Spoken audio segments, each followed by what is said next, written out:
नमस्कार दोस्तों, जय जोहार। मैं कौशल तिवारी और बिहिनिया संझा में आपका स्वागत है। छत्तीसगढ़ में बैठी डबल इंजन की सरकार यदि सत्ता में आई है तो उसके कुछ प्रमुख कारणों में से एक महतारी वंदन योजना है, तो दूसरा प्रति क्विंटल 3100 रुपए में धान खरीदी।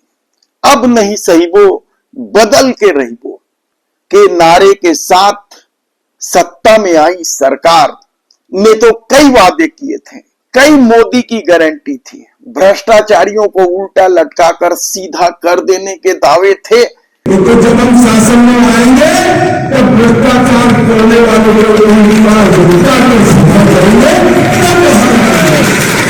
किसान हितैषी बताने के लिए क्या कुछ वादे नहीं किए थे, लेकिन सरकार बनने के 2 साल बाद भी यदि कैबिनेट की बैठक में समर्थन मूल्य के मुताबिक खरीदी की कीमत नहीं बढ़ाई जा रही है, उल्टे किसानों को नए नए झंझट में डाल रही है, उन्हें खाद बीज जैसी जरूरी सुविधाएं भी नहीं दे रही। यह किसी से नहीं छिपा है कि छत्तीसगढ़ में सिंचाई की सुविधा बदतर है और यही वजह है कि लोग अपनी फसल के लिए बिजली का उपयोग करते हैं, और यदि बिजली बिल में भी लगातार बढ़ोतरी होते रहे तो फिर किसानों के सामने वो छत्तीसगढ़ी हाना तो उभर कर सामने ही आएगा कि करम फूटा खेती करे,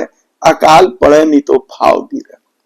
लाख दावा कर ले डबल इंजन की सरकार यानी विष्णुदेव की सरकार, वह किसानों की हितैषी तो कहीं ही नहीं जा सकती, क्योंकि पिछले बार भी जो समर्थन मूल्य बढ़े थे उसे तो बढ़ाया ही नहीं गया। इस बार भी मामूली बढ़ोतरी थी, केवल 69 रुपए की, वह भी नहीं बढ़ाई गई।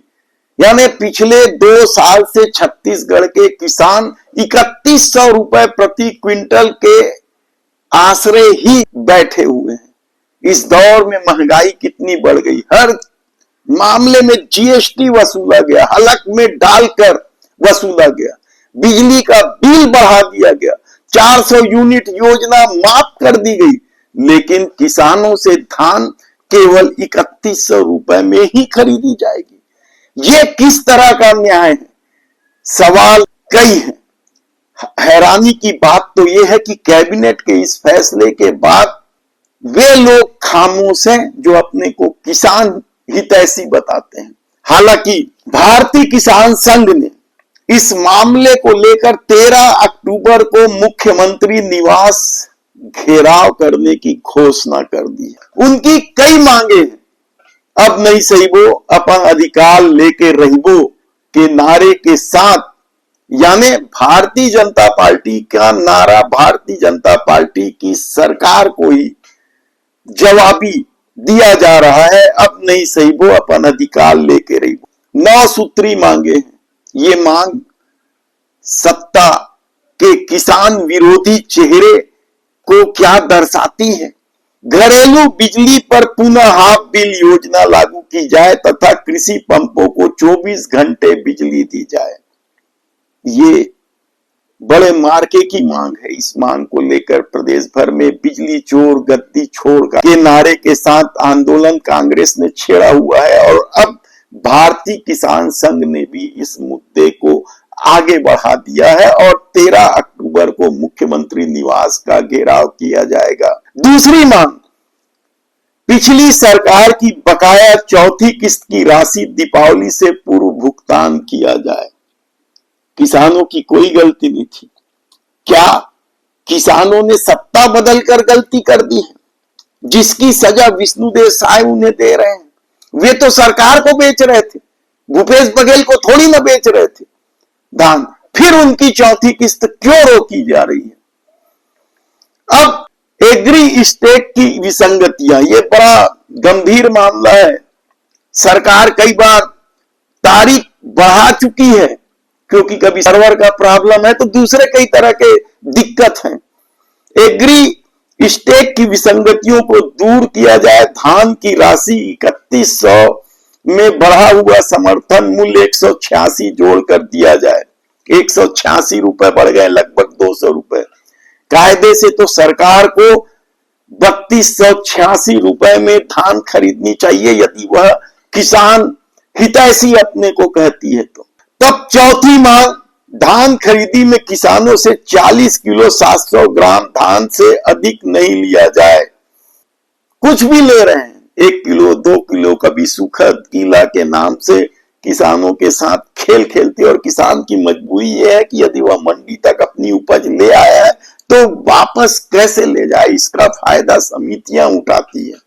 खाद की कालाबाजारी को लेकर भी इनकी मांग है, और खाद की कालाबाजारी और खाद की कमी, डीएपी यूरिया को लेकर किस तरीके से समूचे छत्तीसगढ़ में अलग अलग समय पर आंदोलन हुए हैं। सरकार ठीक से खाद भी नहीं दे पाई, यानी उपज की कीमत समर्थन मूल्य के अनुसार तो बढ़ा नहीं रही है, खाद भी उपलब्ध नहीं करा रही है।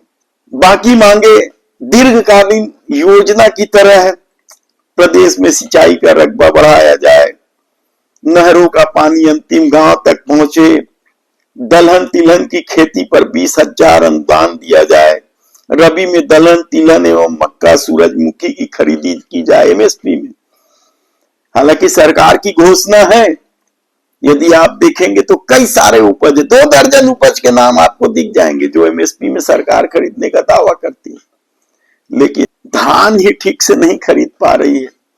ये बड़ा गंभीर आरोप सरकार पर लगते रहा है। और कृषक उन्नति योजना में अब तक गन्ना उत्पादक को नहीं जोड़ा गया है।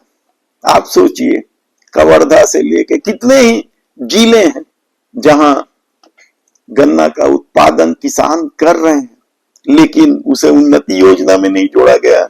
और समर्थन मूल्य 500 रुपए किया जाए, ये मांग है भारतीय किसान संघ का। अच्छा, जैविक खेती में किसानों को अनुदान देती है केंद्र सरकार, लेकिन उसी की यानी डबल इंजन की सरकार छत्तीसगढ़ में अनुदान नहीं देती है, इसे लेकर भी मांग है। लेकिन कुल मिलाकर जिस तरह का चेहरा सरकार का नजर आ रहा है, जिस तरीके से 186 रुपए का झोला कर रही है सरकार, इस बार 69 रुपए से तो उम्मीद थी, चलो पिछले बार तो सरकार नहीं बनी थी, घोषणा थी तो नहीं बढ़ा, इस बार तो बढ़ के मिलना चाहिए 86 रुपए कम से कम, वह भी नहीं बढ़ा रही है।